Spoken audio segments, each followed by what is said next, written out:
Здраво на сите. Јас сум Владко Нушев. Свирам на тапани. Фала ви на сите што одвоивте време да дојдете тука. Фала на цела екипа на Скопје Drum Talks што го овозможи овој настан. Да тераат само така да стане традиција. Нели ние што свириме на тапани сме нормални луѓе. Имаме нешто да кажеме, да отсвириме, да направиме некој да се чувствува добро, да ужива, да се кефи и еден куп пред работи. Мислејќи шо како да почнам, со што од кај да фатам поправо, барајќи начин како да влезам во тоа, сепак да зборувам за свирење на тапани, за тапаните како инструмент.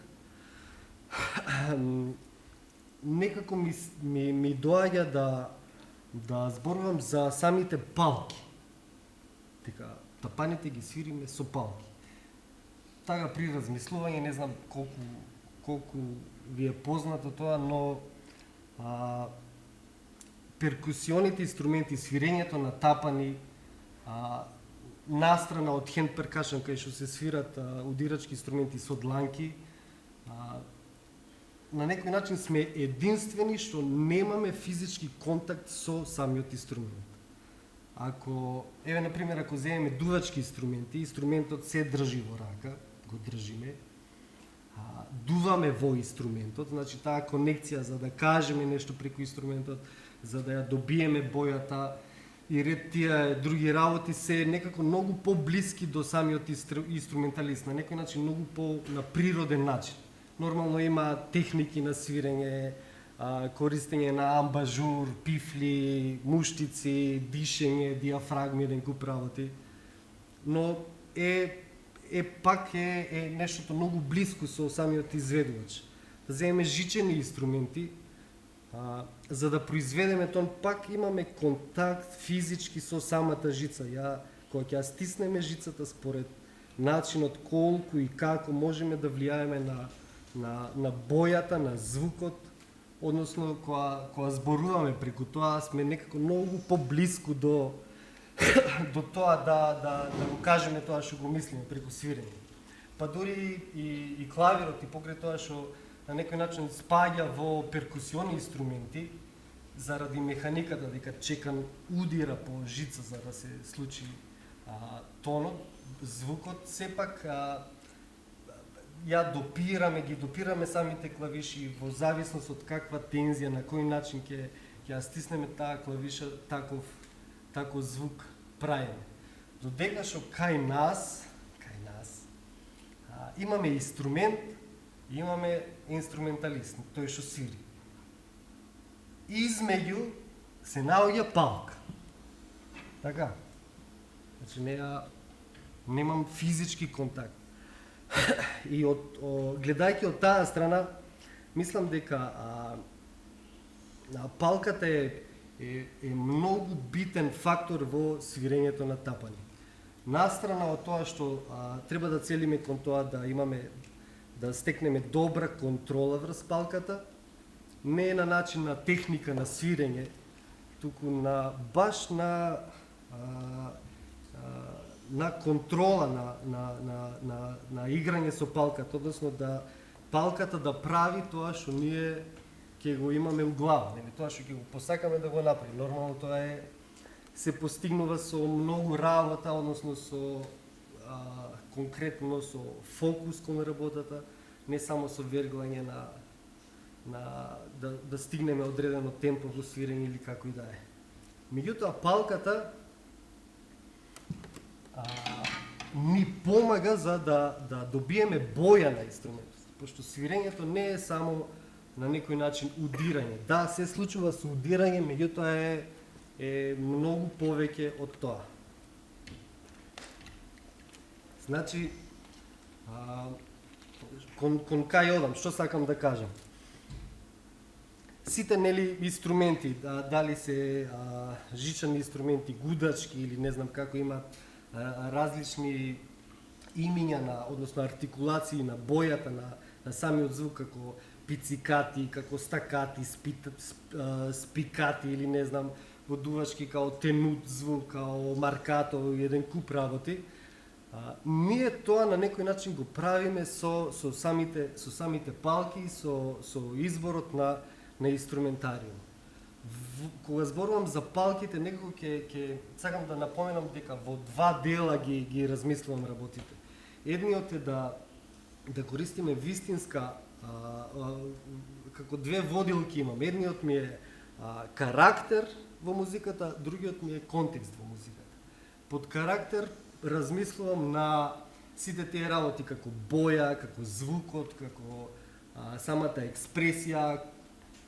Контекстот го користам кога ќе се појави зошто. Значи цело време кога свириме у глава имам едно зошто. За да најдам логику нешто, тогаш размислувам на контекст и на тој начин влегувам во музиката и вадам максимум од неа. Другиот момент е во палките е битен каква палка ќе избереме за каква музика ќе свириме. Ако сакаме да свириме гласна музика, ние е потребно да избереме тешка масивна палка. Зошто? Ако свириме со лесна палка, премногу енергија ќе трошиме за да го добиеме звукот што го бараме у главата. Меѓутоа, ако користиме тешка масивна палка, многу полесно ќе извадиме маса од самиот инструмент. Нормално паралелно на тоа ќе се приклучи и самиот избор на инструмент. Доколку сакаме да свириме гласна музика, ќе ни треба гласен инструмент. Ако сакаме да свириме тивка музика, ќе ни треба малце потивок инструмент.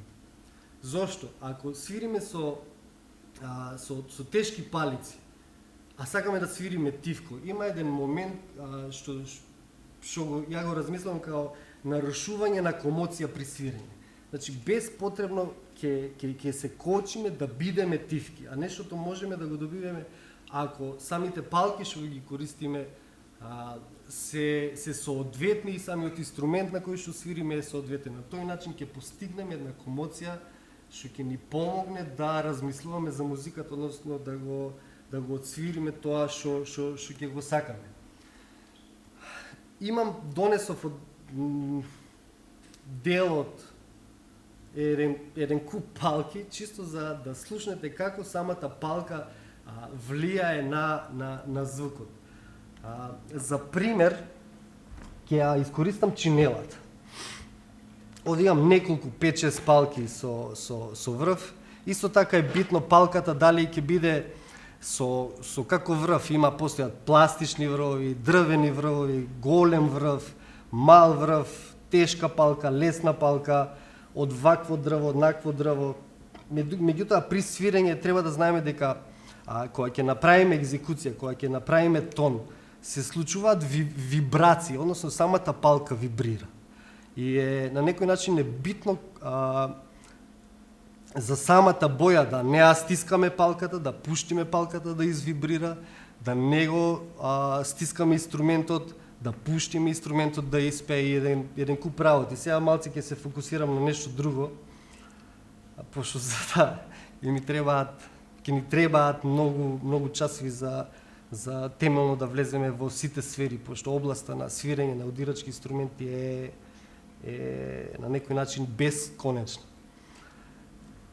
Еве слушнете и сами. Ова е да не влегувам во каков модел на палки свирам, чисто само фокусирајте се на бојата, да слушнете како еден ист инструмент може да звучи поразлично во зависност од тоа со каква палка ќе го свирам.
Океј.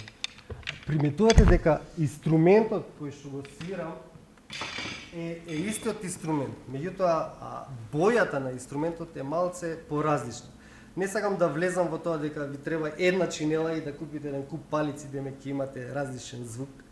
Сегогаш треба, добро би било да целите кон добар инструмент, затоа што добрите инструменти не се добри поради тоа што не знам се имат некаква, се здрави или не знам траат многу.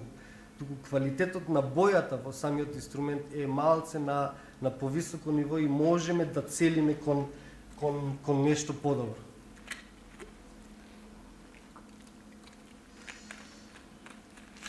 Океј. Имаме еден друг дел од палки што се различни од овие дрвените, кај што исто така бојата на инструментот би била многу поразлична.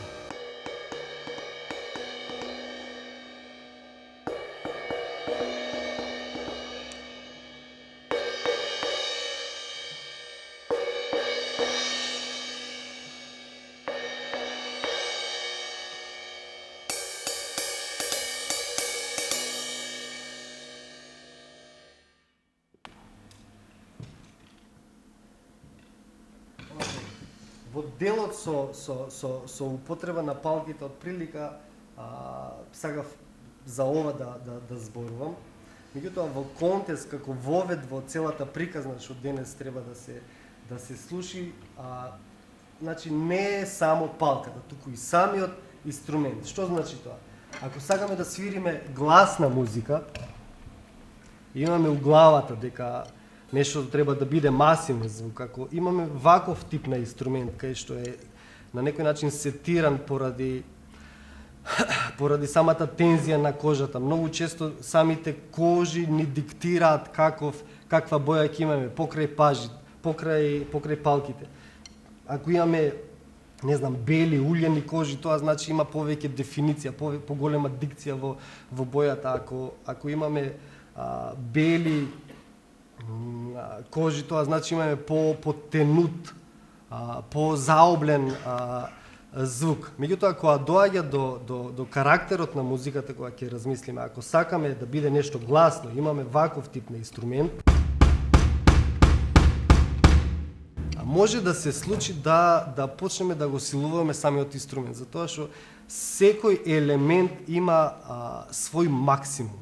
Значи, инструментот звучи до одредена динамика, до одредена гласност. Ако надминеме, ако станеме прегласни, ќе нарушиме бојата, нештото ќе стане, ќе нема поента, ќе се сведе, ќе се иземе моментот на музицирање, на музика, на зборување преку инструментот. Нормално, у контекст на нештото може да сакаме да го изобличиме нештото и да не звучи баш најубаво како што самиот инструмент. Понекогаш, ако размислуваме у контекст, може ќе ни се допадне баш оваа боја.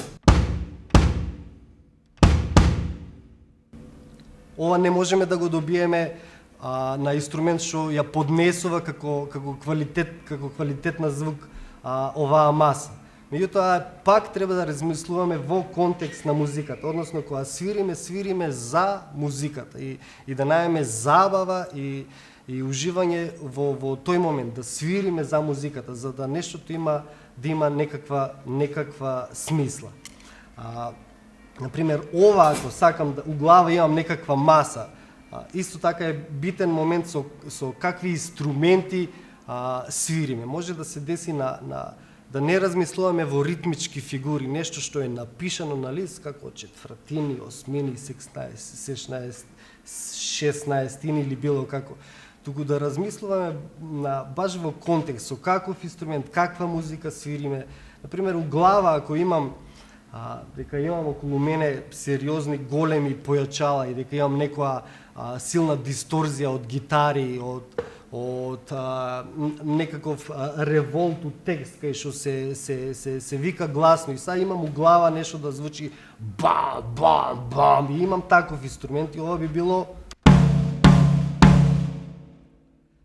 некако во контекст ми звучи како друг вид на револт ова, не баш во контекст на музиката. Меѓутоа, ако истиот начин го отсвириме на нешто што е поголемо, нештото ќе има смисла, ќе има логика, ќе биде во контекст, односно ќе можеме да го употребиме тоа што го чувствуваме, да го и слушнеме, не само да го интерпретираме како нотна вредност. Не знам ако може на некој ќе му биде познато ова.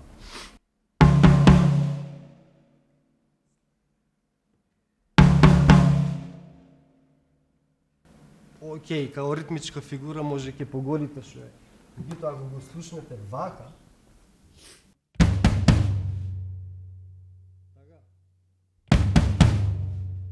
нешто асоцира на песната. На Дейв Ломбардов. Така е. Ме разбирате што зборувам, така? Си тече работата. Океј. Следниот момент, односно следното нешто за што сакам да зборувам е кога свириме одредена музика, одредена песна, не удрив Бојана метлица. Си има свој карактер и ако знаеме каде да ја употребиме и ја ставиме во контекст, ќе има смисла. Следниот момент за што ќе зборувам е кога свириме одредена песна, колку е битно да се фокусираме на тој момент карактер во музиката и контекст во музиката. Како пример, ќе свирам песна од бендот Анастасија, албум Ноктурнал, 98 година. Песната се вика О море голтни ме. Поздрав до Зоки Спасовски. Он е позади капаните и дел од авторите на тој албум. И сакам да ве воведам како ја размислувам за да изведам некаков максимум и да има смисла тоа што го свирам.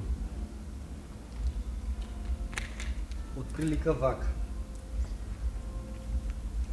Значи можеме нештото да го многу често знам дека ќе се даунлодираат одредени грувови нотирани PDF фајлови или како и да е.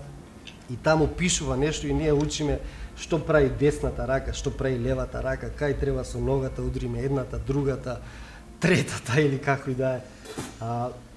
Меѓутоа тоа не е доволно. Тоа е, знаете, нотниот текст е некаква белешка за нештото. Знаеш, кога ќе напишете треба да купам млеко и ставате белешка на фрижидер и ова за млеко требаше да купам, да. Малце е повеќе самото свирење. Од прилика рацете и нозите идат нешто вака.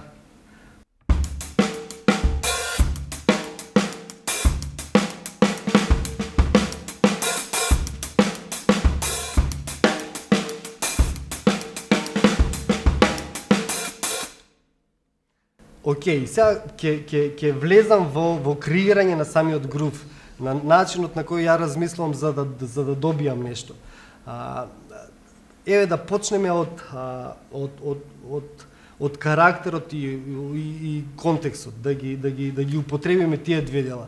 Треба да знаеме дека самиот албум, самата песна е некаква електронска музика, значи внатре се користат многу осцилатори, многу семплувани звуци, дури пеењето не е во фразирање мелодиско, туку е баш така насочено на некој начин речитативо во еден тон, да се отвори, дури песната е о море, нешто широко, нешто рамно, нешто што е константно, што е во репетиција и нешто одржливо на некој начин. Меѓутоа, ако влеземе во инструментот како елементи, што имаме во гробот, имаме фус, имаме довош, имаме нога. Не е доволно на фусот да ја свириме партијата, односно десната рака. Фусот како инструмент е доста интересен. Значи имаме две чинели, имаме педала. Таа педала има некаква функција, односно колку повеќе ја стиснеме педалата, толку повеќе имаме една дикција, еден фокус кон звукот, еден конкретен звук. Колку повеќе ја опуштаме, имаме некое разгранчување на самиот звук. Меѓутоа и како интонација може да се деси да значи варира како интонација нешто што може у контекст негогаш и да го употребиме. Баш во конкретната песна нас не ни треба некој вака отворен, полуотворен, па дури не би рекол ни престегнат звук. Затоа што секој инструмент сам за себе на некое со некаков прес со ногата има некој квалитет у бојата и добро би било да извадиме, односно тоа би значило на различен инструмент различно ќе свириме, односно ќе бараме од самиот инструмент да го извадиме најдоброто. Ова би било преотворено. Знаеш, некако кога правиме електронска музика на компјутер, тапаните ќе ги отквантизираме, ќе ги разместиме да звучат малце по-живо.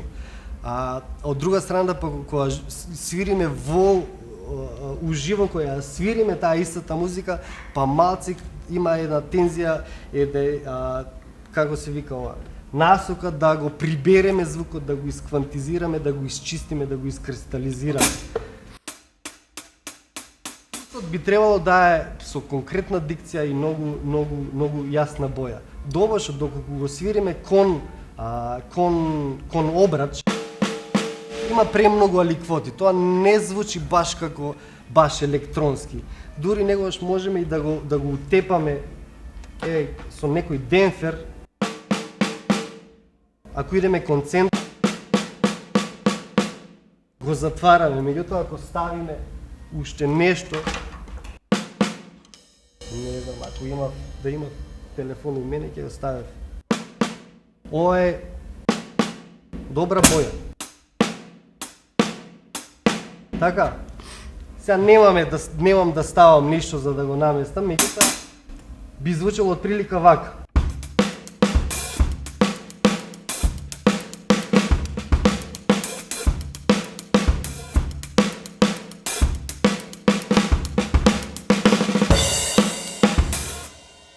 Океј, меѓутоа што се случува со ногата сега? Не звучи баш чик. Така, премногу е буми, премногу има во неа. Ако го смениме инструментот, односно ако смениме нога, ова малце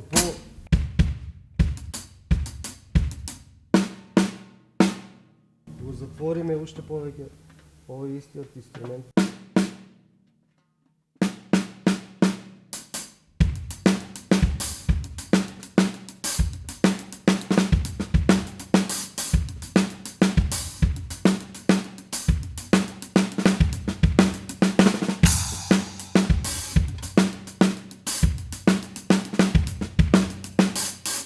И така натаму. И се доближуваме до самиот карактер на песната и можеме да кажеме дека овој начин на свирење веќе може да го ставиме во контекст и да го употребиме во свирење на истата песна. Значи има работи што треба да ги промислиме. Меѓутоа самиот ист ритам, ако го искористиме како инспирација за нешто да направиме малце поразлично, например, ако сакаме да влеземе во некоја по-джези варијанта, по-свингувачки да го расвингаме самиот ритам, место да биде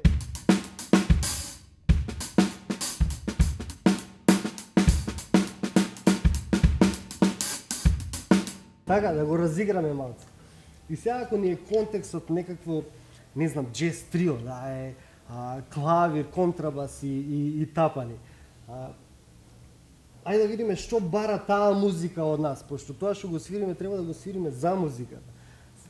Веројатно тоа би било место фуз да употребиме рајчинела, така да свингуваме на неа. И да видиме што ќе се случи.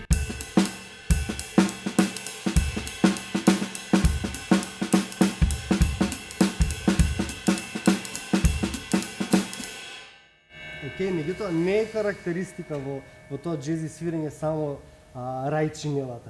Ногата сега баш спротивно, нима премногу атак, премногу фокус кон звукот. Во тој вид на музика ни треба малце инструментот да пее, да е има друга функција, значи не е да го фокусира и да го стегне самиот грув, туку е баш напротив да даде некаква подршка во тоа што се случува општо во музиката. Добошот не е доволно само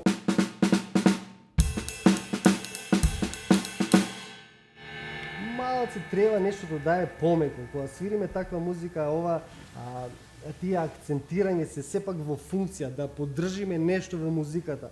Останатите се нешто што се вика компинг, така да е како некој компањон на се другото, да даде некаква подршка, да направи да се тркала нештото. Веројатно ќе има функција пак на некоја дикција на конкретно, меѓутоа во случајот пошто не зборувавме за метарот, малце не е конвенционален, односно дводелен, троделен, туку спаѓа во неравноделно, односно можеме да го размислиме као 10 четвртини или двотако, 2-5 четвртини или како и да е. Ова не ни работи, ова некако не работи. Меѓутоа што ќе се случи ако го смениме повторно инструмент? Ако доеме нешто вака, оваа нога има функција.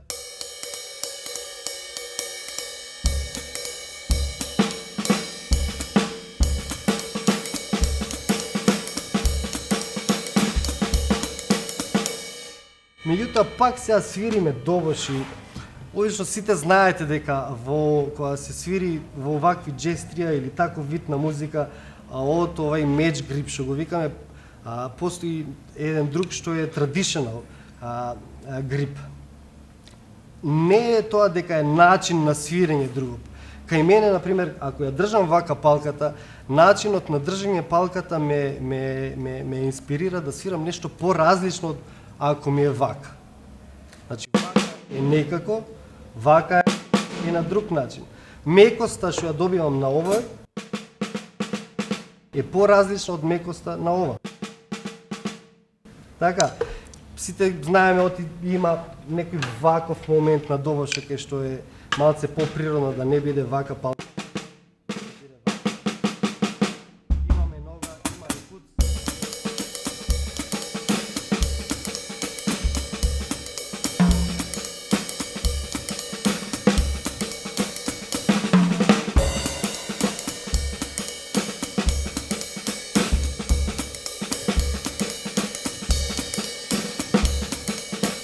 И веќе почнува нештото да заличува на нешто, односно можеме да го ставиме во контекст на музиката, да у главата имаме некаков друг вид на ансамбл, односно самата музика е веќе поразлична, без разлика што беше чисто инспирација од ова претходното.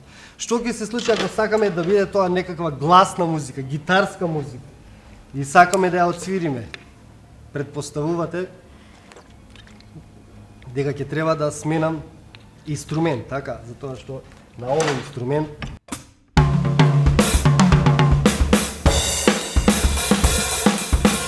е гласно, ама е како волумен само гласно, не и како карактер, знаете, динамиката си носи со себе карактер. Меѓутоа ако го свирам овде,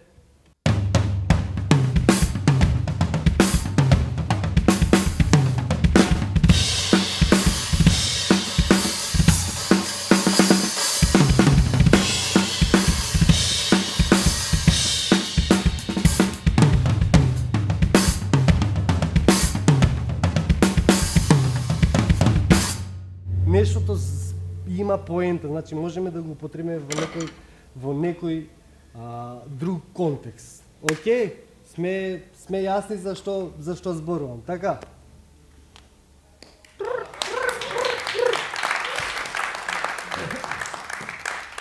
Океј, ова беше делот кај што зборувам за карактер и за контекст, да најдеме смисла, да размислуваме во интерес на музиката. Во следниот дел што ќе зборувам ќе биде малце работа со самиот себе, односно начинот на кој што јас размислувам при разбирање на некакви ритмометрички дрнгалашки или како да ги како да ги кажам. Сите знаеме за рамноделни ритмови и нерамноделни ритмови. Меѓутоа, можеме да ги третираме као рамноделна музика, нерамноделна музика, нерамноделни метрики, рамноделни метрики или како и да е. Јас ги гледам како едното ми е нерамноделност во музиката, во метарот, во ритмот, а другото не ми е рамноделност, туку ми е малце одвоено. Едното ми е дводелност во музиката, едното ми е троделност во музиката. Зошто така? Од тоа ми се некако како диаметрално скроз различни музики. Дури кога играме на нив самото чувство е различно. Што подразбирам под дводелност во музиката? Нештото како што е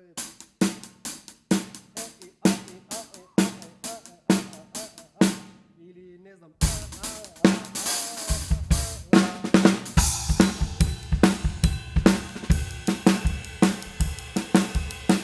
и сите тие дури се тоа ми е некако го третирам како дводелно, додека во троделно ми е нештото што иде како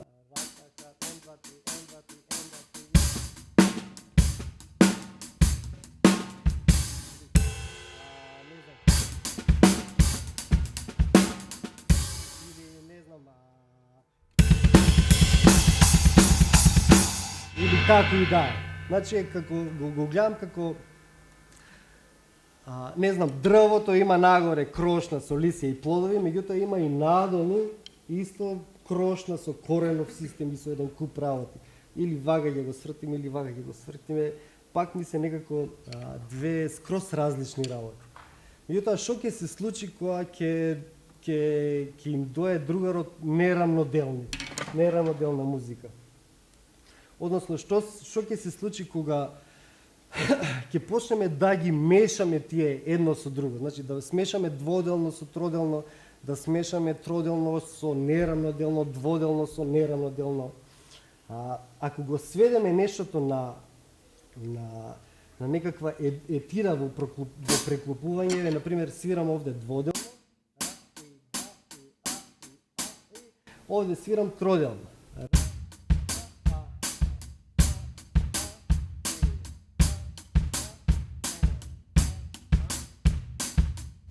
Меѓутоа, што се случува сега?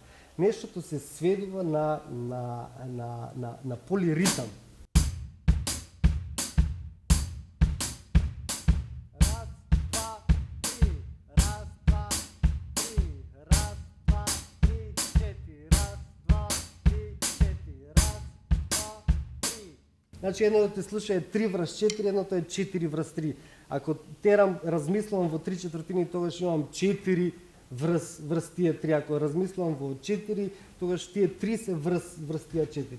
И тоа спаѓа во група на полиритмија, затоа што меѓутоа и внатре кога размислуваме се скроз различни. 3/4, 4/3 се тие два различни света. Едниот е свет на дводелност, раз, два, три, додека како е 4, е свет на троделност, односно рака, раз, два, три, четири, раз, два, три, четири, раз,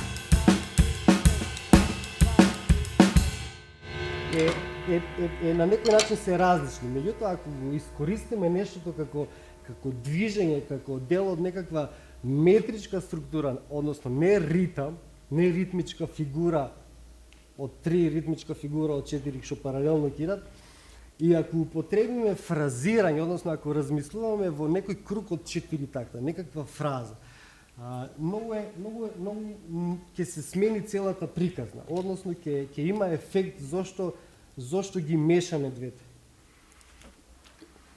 А за да свириме фраза, сите знаеме што е фраза, на кој начин дури мало дете од градинка, ако ни каже некоја, ни изрецитира некаква стихотворба, ќе има фраза, односно сигурно би било нешто вака.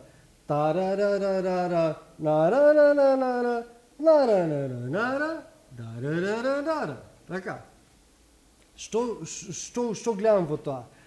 Кога у еден такт имаме четвртина, односно 4 бита.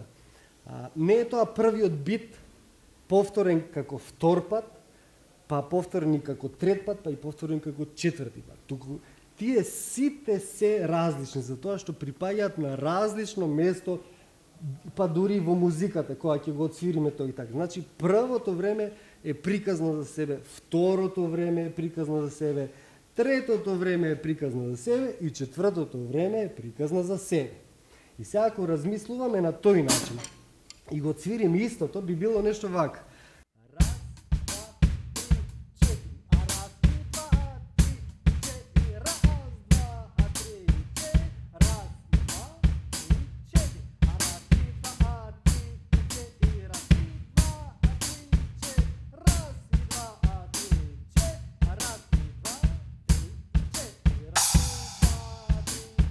Цело време се преклопува, значи си има свое место во музиката, односно не го третираме како раз, два, три, раз, два, три, раз, два, три, туку раз, два, три, четири, раз, два, три, четири, раз, два, три, четири, раз,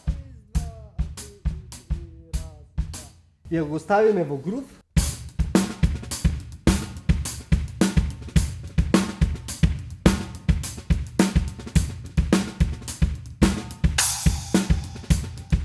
така, и са функцијата на нештото не е за да свириме некако, односно не ви викам јас свирете вака, туку начинот на кој што ова троделен, паралелен пулс кој што го интерпретираме како звук, ни прави внатре да има некаква поразлична игра, доколку го гледаме како метричка структура.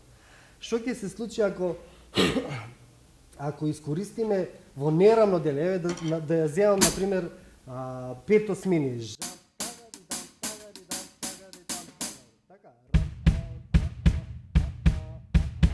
Свирам тука дводелно.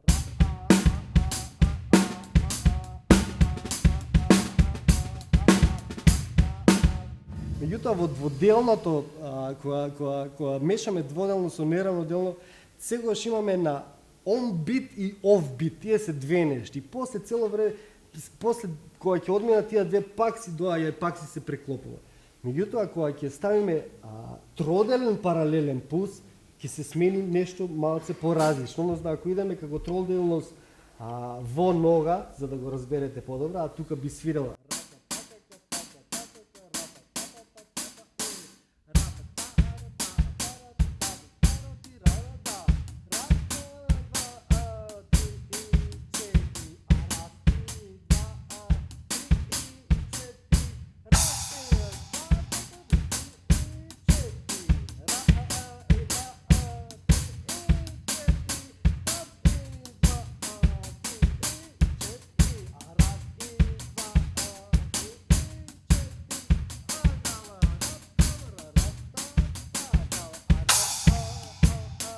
Значи, после повторување не почнав пак направо, цело време се преклопува, затоа што групирањето е разместено и сегаш првото време е нешто поразлично. Меѓутоа, да има нештото поента, добро би било да користиме во главата некаква мелодија. Значи, ова го свириме, меѓутоа да го свириме врз нешто, врз некаква мелодија. Во тој контекст сакам да го поканам на сцена Златко Димитриовски кој свири на тамбура и заедно со него ќе отсвириме неколку македонски песни и ора. Аплаузи.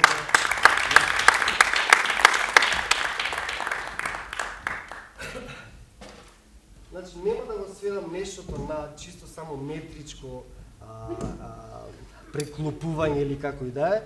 Ногата ќе ја водам како троделен паралелен пулс, меѓутоа во музиката пак ќе свирам нешто различно. Например, ако е ова првиот грув,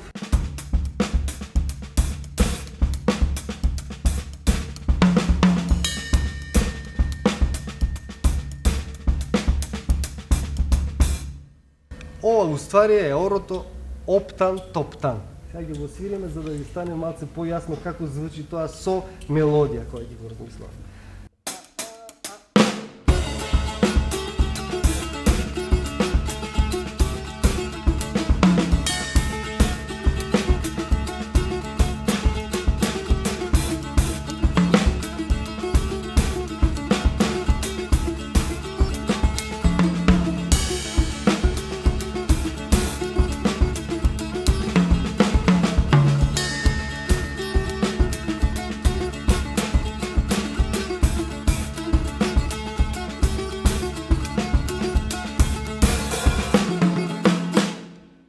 Океј.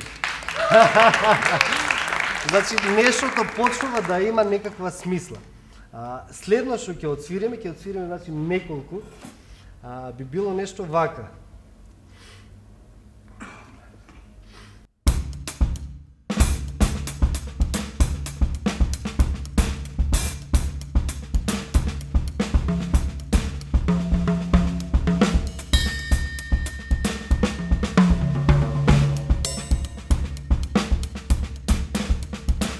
Ово уствари е орото ситна лис. И би звучало вака.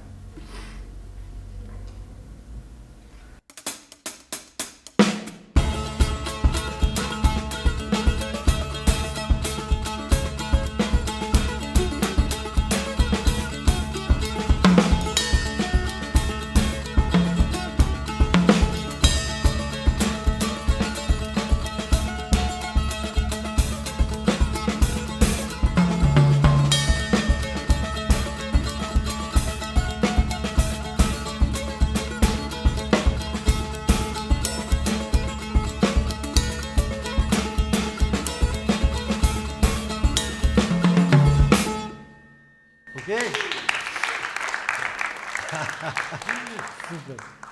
Следното би било отприлика вака.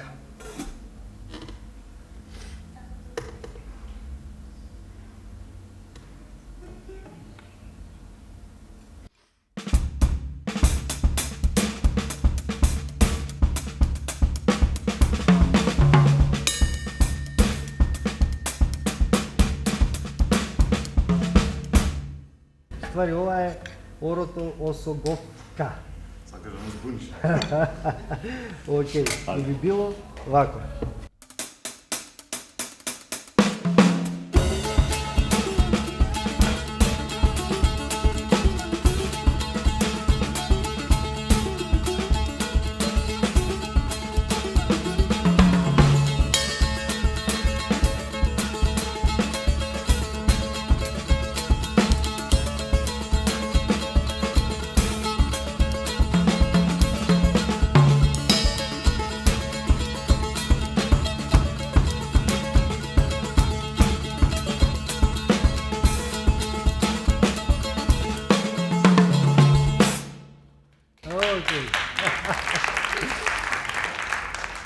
Супер.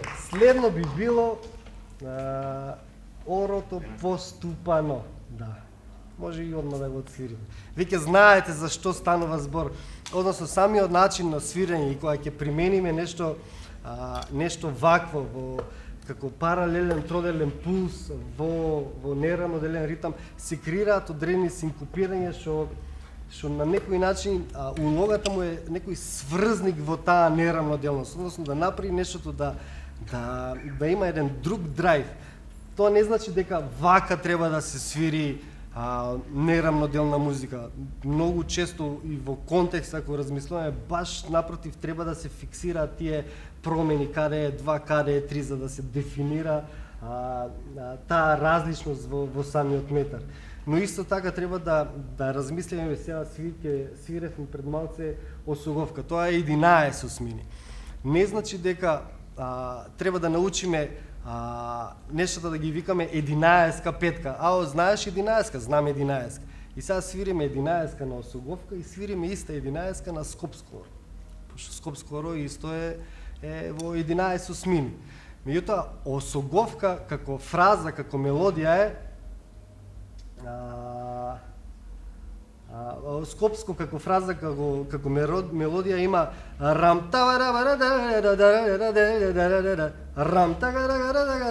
некој скроз друг начин, додека во осоговка се случува тарадам тарадарам тарадам там. Значи карактеристика е, додека во скопско имаме рам-та-ба-да-га-да-га-да-га, не може да свириме на некој начин као паралелно да ги свириме и осуговка и скопскоро, пошто ако мелодиски нештото може да припаѓа некаде, да има своја фраза, начин на размислување, не гледам зошто при свирење на тапани да не размислуваме на ист начин, односно да не влеземе у функција на знаеш како, ти си свириш на тапани, држи ми ритам, а ја ќе свирам. Знаеш, да не се сведе на тоа. Исто и на тапаните може да се свират фрази, може да се музицира, да се употребат боите, карактер, односно кога свириш тапани исто може да зборуваш нешто за некој од другата страна да разбере, да не е само бабара бубара или како и да е. Океј, следно свириме поступано, така.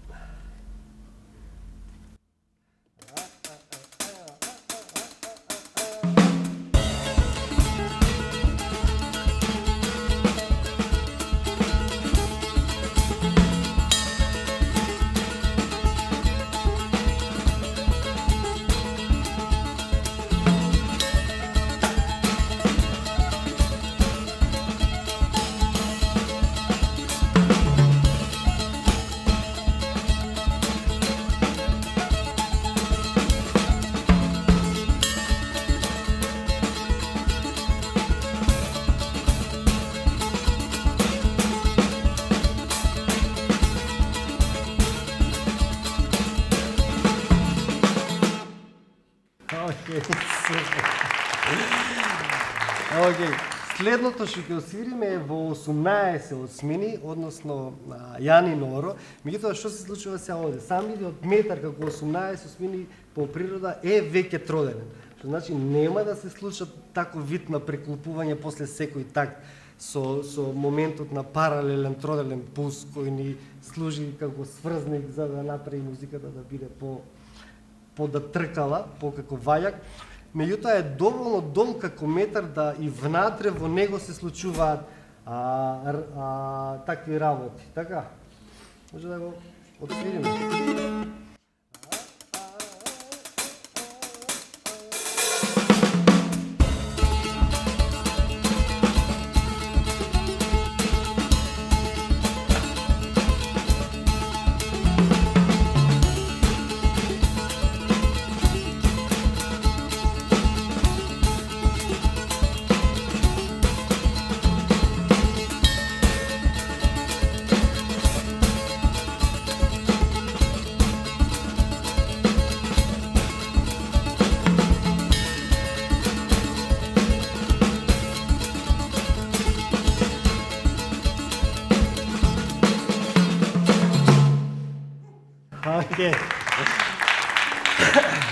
Значи ова може да пробате да го искористите да некако како да го кажам ова, доколку успеете да го разберете на начин кај што е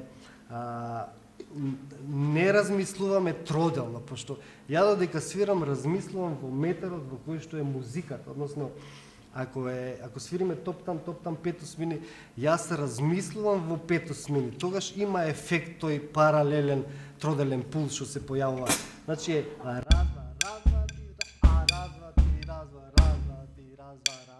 сите тие комбинации што се прават. Не размислувам.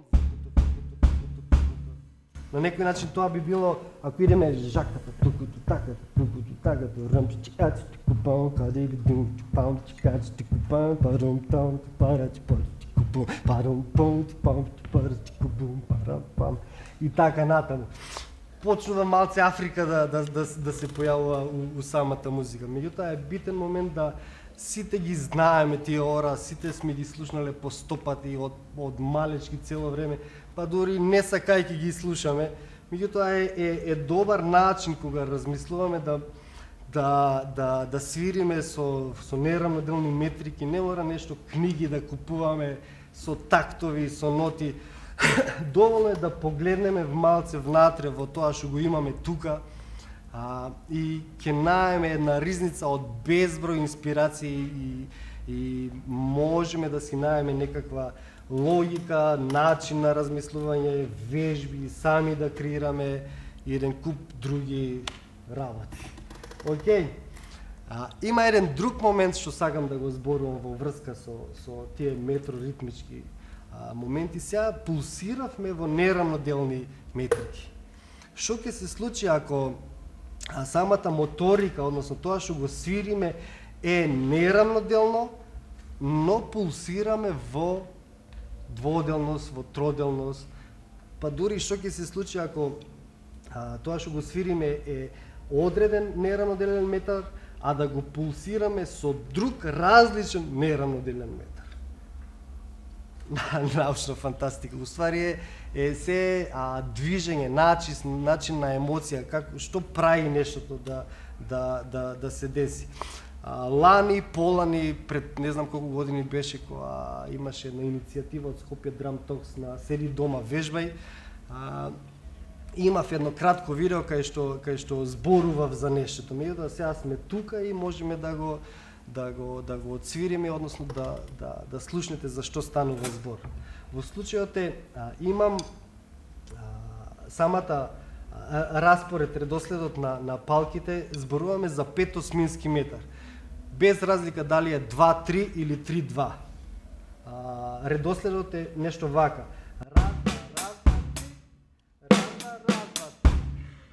Или раз-два-три, раз-два-три, раз-два. Ако го ставиме во луп, раз-два-три, раз-два-три, раз-два-три, раз-два-три, ако го брзаме,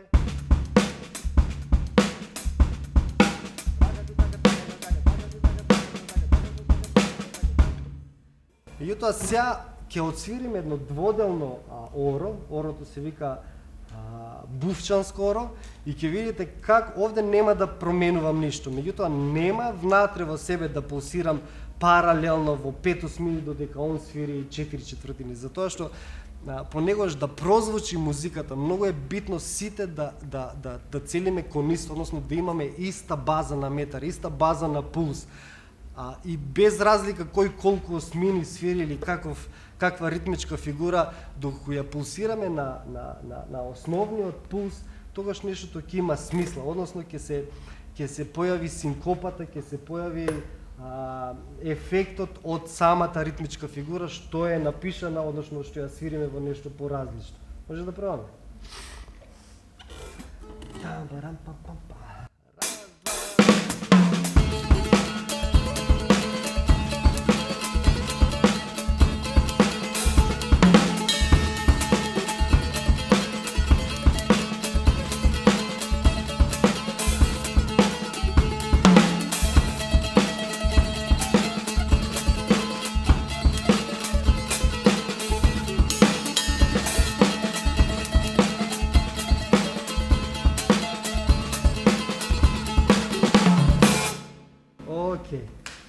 И сега за да биде нештото поразбирливо, ќе пробам да имитирам некаква бас гитара с устата, а да го свирам ова.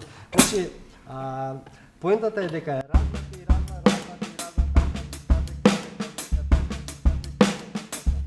и меѓутоа во мелодијата е пам бара па пи пам бара па пи па пи пам бам, и ова на некој начин би звучало нешто вака.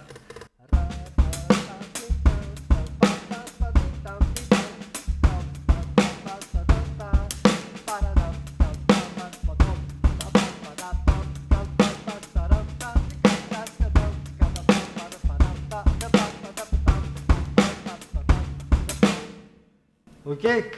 Значи начинот на кој што ме игра тоа, кога ќе го сменам, кога ќе го употребам неравноделно во дводелно, е уствари таа игривост. Некако ја размислувам како да е на бас гитара.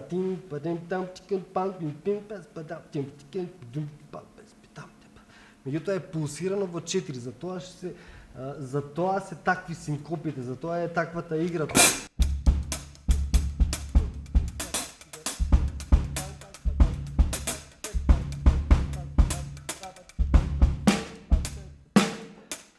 Без разлика, дури да е ваков ритмот, па е внатре синкопирањето, играта е малце поразлична. Океј. Фала на Златко. Фала ти, аплауз.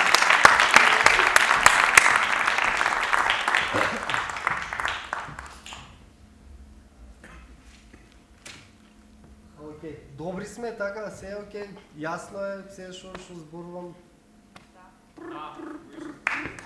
Супер, фала.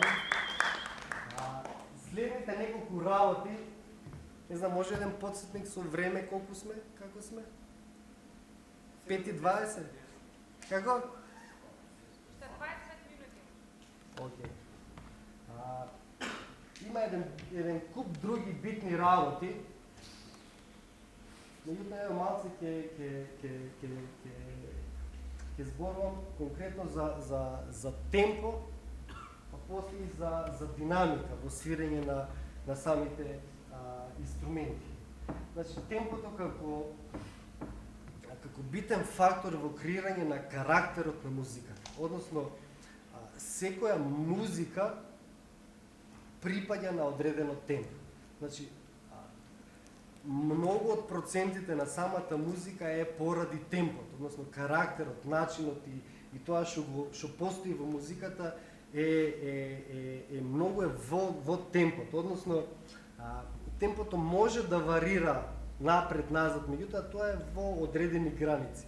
Ако го преуспориме, тогаш нештото станува друга музика, односно не е истата музика. Ако го преубрзаме, исто станува друга музика. И ја гледам на работите како нешто да свириме споро и нешто да успориме. Тоа се две скроз различни работи. Односно, за да свириме брза музика, потребно е да вежбаме брзо свирење. За да свириме спора музика, потребно е да вежбаме споро свирење.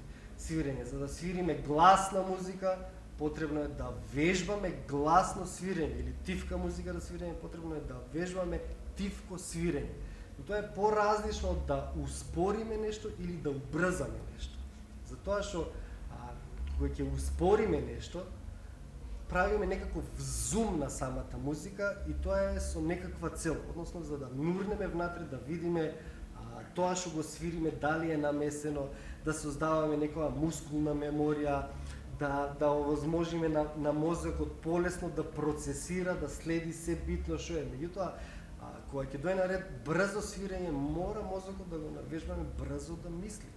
На некој начин, кога ќе слушнете нешто многу брзо одсвирено, ако можете да го разберете тоа, да го isпроцесирате, тогаш значи е голема веројатност дека можете и да го одсвирите. Односно, на некој начин сте спретни да можете да слушнете брзо, односно да свирите брзо. Не е како факт, како нешто што е мора. Има многу луѓе што не се занимаваат со свирење на музика, што се занимаваат со слушање и на тој начин можат да слушнат брзо и да разберат музика, не значи дека мора да ја одсвираме. Сега зборувам од контекст на свирење на музиката. И што сакам да кажам со тоа да успориме или да убрзаме. Например, ако сакаме да свириме спора музика, например, ова е нешто вака.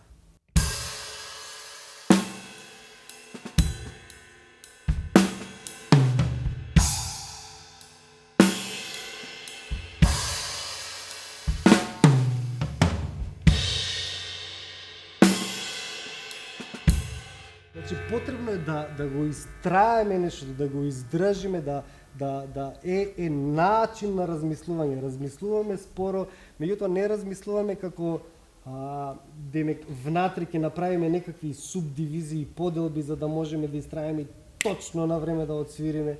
Не, на друг начин. Мозокот размислува на начин на тоа што свириме спора музика. Меѓутоа, ако е нешто брзо, например, ако сега ќе свирам нешто што е успорено.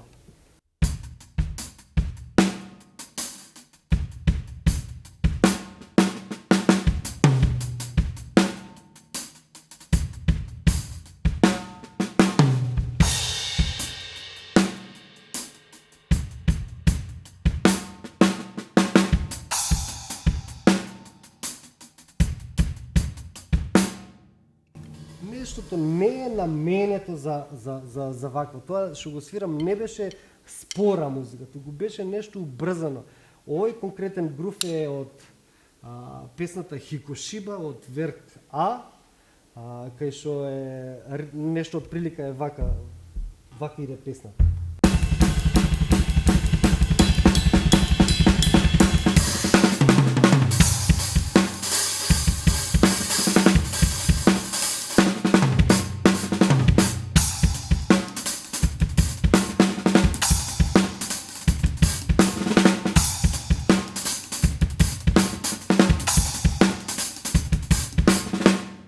Сега нештото ако го успориме, било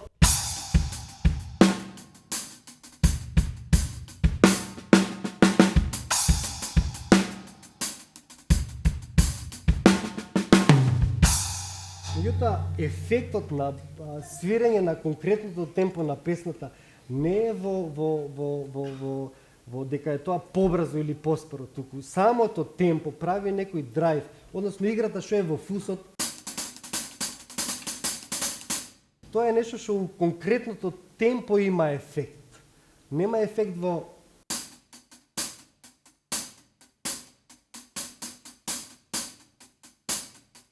тоа се сведува на некаква етида со некои акценти. Значи моментот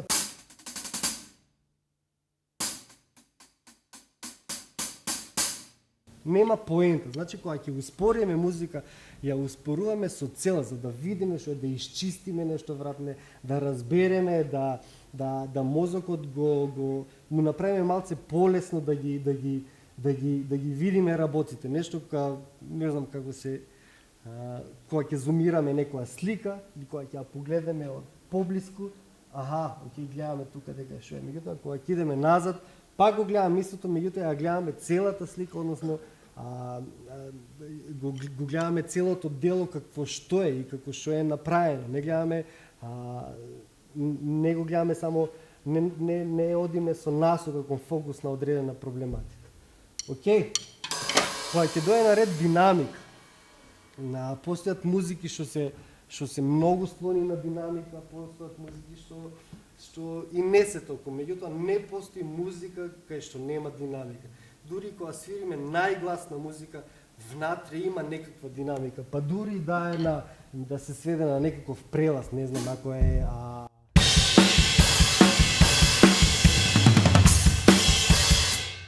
дури внатре нештото беше окей гласно, меѓутоа самиот лик овде не беше, имаше внатре некакво движење. И тоа е исто некаков дел од самата динамика на свирење. Меѓутоа треба да знаеме во тоа што самата динамика во свирење поготово на тапање е нешто многу релативно. Многу зависи со каков инструмент свириме, со каков звук имаме околу нас. Односно ако ова, например, односно овој звук, тоа може да биде во моменти прегласно. Значи да е, доколку ако е песната или местото на песната или инструментот со кој што свириме, не знам, ако свириме со поготово акустични инструменти, кај што имаме, не знам, флейта. Нештото што го свири флейтата е малку понизок регистар. Нештото треба да биде гласен. Океј, сега не навлегувам во начин на оркестрација и како треба на гласна музика, кој регистар да се користи или нешто слично. Меѓутоа, постојат моменти кај што одредено форте или гласно свирење е многу различно. Односно, Ако свириме со гласен инструмент, или просто кажано, тапаните преку друг инструмент, ако е некој бас тромбон или туба, има форте, гласно, тоа е многу поразлично од фортето што го има одредена обоа, например, или што сакам да кажам, ако овој том има одредена динамика, е многу поразлично форте, какав максимум користи од овој, например. Ако удрам со ист интензитет,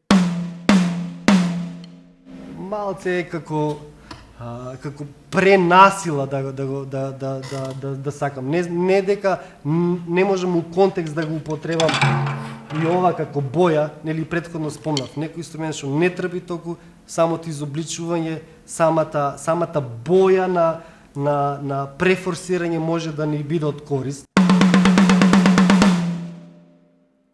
Океј, на некој начин работи. Меѓутоа, ако го свириме паралелно со, ако го искористиме на некој начин како вака,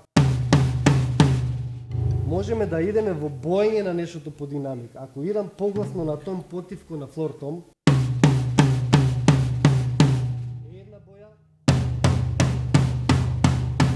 друга боја. Значи можеме да играме преку конкретно во свирењето на тапани со тоа кој елемент колку гласно да биде. Овде некој имам подсетници за напишано, некои песни се направени за да се отсвират гласно. Значи не можеме да свириме, не знам, овде, например.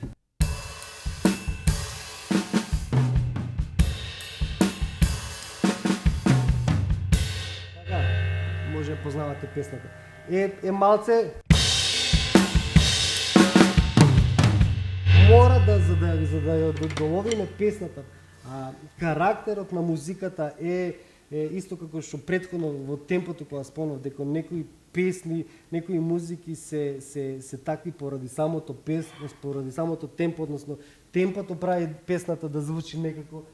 На ист начин и самата динамика во свирењето прави на песната да звучи некако. Односно ако ја свириме претивко, односно исто како со темпото што имавме у рамки на граници, може да е малце поспор и малце побрза, не знам ако е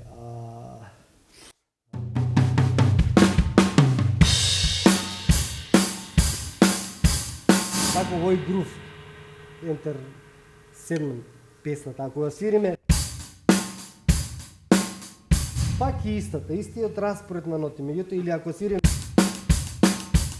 пак истиот распоред на удара, меѓутоа е друга песна, нешто потсеќа, односно излегува од самата песна. На тој начин и самата динамика, некои песни се направени да бидат гласни, во зависност од контекст и од услови кај свириме можеме да варираме со динамиката, но ако идеме под, веќе го снемува карактерот на музиката и тоа што го свириме е нешто друго, односно механички, метрички, според четвртини, осмини е истата песна, меѓутоа како звук е уствари нешто различно, односно не е истата песна.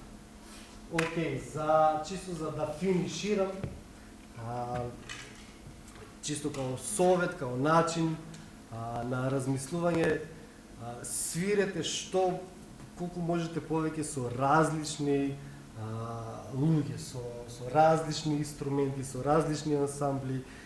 Начинот на свирење со повеќе луѓе може да биде, уствари од голема корист, за тоа што секогаш учиме од некој по нешто. Значи, тука сте сите што се, ја верувам дека од секој од вас поединечно можам нешто да научам. И покрај тоа што музиката е нешто да се изразиме, значи нешто што го имаме внатре, да го извадиме на надвор, многу е битно тоа што е околу нас, што е од надвор, да го прибереме и да го собереме, да го вратиме назад у нас, да истражуваме, на некој начин да се збогатиме колку што може повеќе, затоа што сите размислуваме со своја глава, односно ја у мојата глава некогаш не можам да дојдам да поентирам со нешто што некој од вас во својата глава може да дојде. Значи многу битно колку повеќе со колку повеќе луѓе свириме, да слушаме што е можно повеќе музика, немаме сегаш прилика да свириме со многу луѓе, меѓутоа имаме опција да слушаме другите како свират, да одиме на концерти, да имаме еден куп разновидна музика, па дури да е стилски конкретна, денес барем има од еден начин на свирење стил или израз во музиката, како и да го кажеме, не можеме се да преслушаме, верувајте, што толку има изданија и нешто е стварно до бесконечност. Другиот момент е, поготово за тие што се занимаваат со свирење на тапани, користете, односно чувајте си ги ушите. Многу битен момент. Некогаш е потребно да свириме без тампони, за да доловиме карактерот, да наместиме бојата, пошто различно слушаме, со и без. Која е без тука е фул, зависи у каков простор свириме. Меѓутоа, некогаш е добро заради самиот израз, за тоа што го даваме од нас, да немаме никакви тампони или да не користиме ништо. Меѓутоа, кога се дое момент на рутински проби, да се вежба, кондиционо да се спрема целата програма, тогаш задолжително носите заштита на ушите, поготово во простории кај што звукот е проблематичен на некој начин. Чувајте си ги ушите.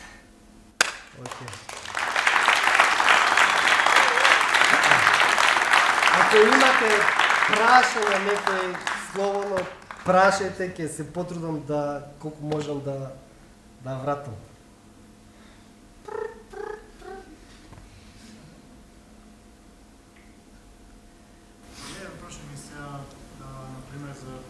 Хвала за целата ова презентација, беше супер. Меѓутоа сите овие работи сега што ги објаснуваше, звучеа поише како ти да размислуваш за како да пристапиш кон одреден стил на музика, тоест како ти да се прилагодиш на музиката, на кој начин, преку динамика, преку ритмика, преку темпо.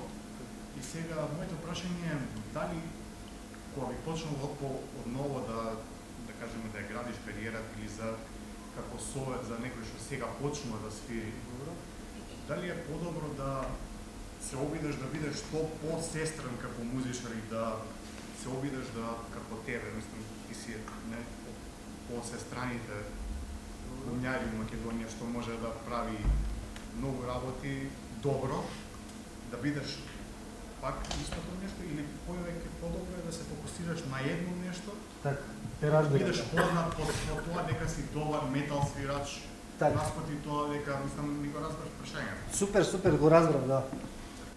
Вака, секој си е сам за себе и носи нешто во себе. Значи, добро е да некој да ти даде совет, да ти даде насока, да ти некој што го искусил нештото да те насочи, да ти даде правеци, да тераш како што ќе ти кажат. Меѓутоа има еден друг момент. Сигурно ти нешто веројатно зборуваш за некој на многу рана возраст, така? Некој што уште не може со своја глава да даде одлука на нешто вако, дали да се занимава со еден правец или со друг правец. Тоа е нешто што веројатно треба да си дое само по себе. Не треба да заземаш таков вид на страна, затоа што ако не значи дека како професија треба да ти е да свирам се.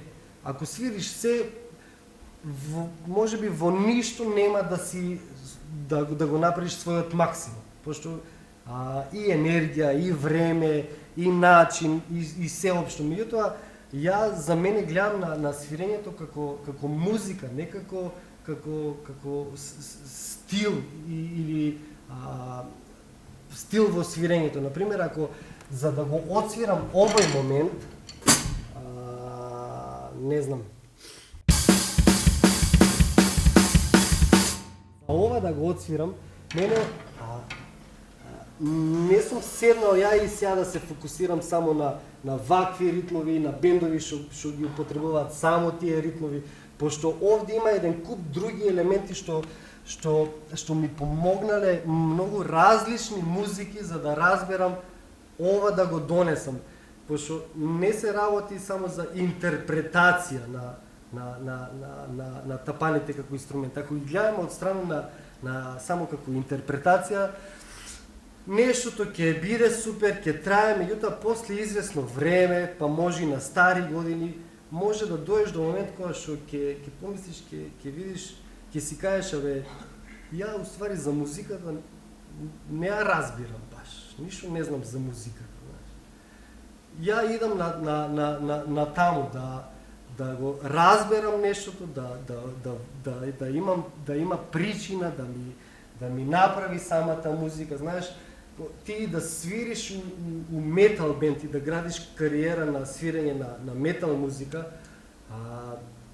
не значи дека не треба да слушаш нешто афро-кубан музика или латино музика или не знам музика од Индија или некаде, пошто тоа ќе ти сигурно ќе ти направи нешто, ќе ти инспирира, пошто музиката не е нешто фиксно и направено и стои. Тоа е нешто што расте, што прогресира цело време, расте, доаѓаат нови луѓе со нови идеи. Пошто што е стил? Сега ние викаме стил на музика, а што е уствари стил на музика? Ја го гледам вака. Стил во музиката е израз, начин на свирење. Јас сега нешто свирам.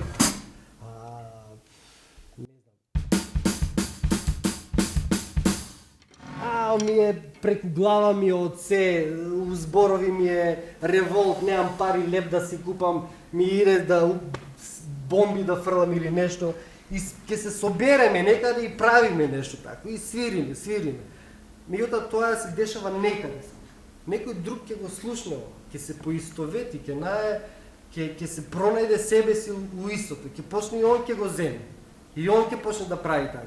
Начин да правиш нешто, некој друг ќе стане нештото, ќе се рашири, ќе почнат од 20, 5 души, 100 души, 200 души и нештото ќе има толкава публика за да може да добие и име.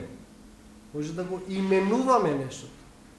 Чим ќе добие име, тоа веќе станува на некој начин стил во музиката, односно начин и израз во свирењето.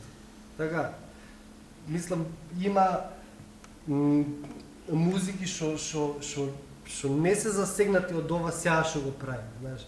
Ама како инструменталисти на свирење тапани има па некои работи што мора да се помине, знаеш. Добро е да поминеш низ гаража. Добро е да имаш гаража, добро е да делиш гаража со повеќе бендови, добро е после твојата проба да останеш на проба, добро е да скинеш кожи, да скршиш чинели, да немаш палици, да ти се скршени, па да ги сврдиш од обратна страна, да ги свириш, па нешто свириш, ама оваа е некој друг модел, едната потенка, пократка, едната е подебела и логично ќе ставиш у лева по дебелата, за добош да имаш, знаеш, па ќе дое некој дел е мала, па ќе ги смениш по дебелата, ќе ја ставиш у чинела. Едноставно некои работи за да ја погледнеш големата слика, како викаат повозрастните, да се ишливуваш на некој начин. Треба нешто да се помени таа насока што ја бараш како совет. Не можам да кажам дека прави така и тоа ќе биде супер. Нештото е личен избор и треба да стигнеш до таму. Така е.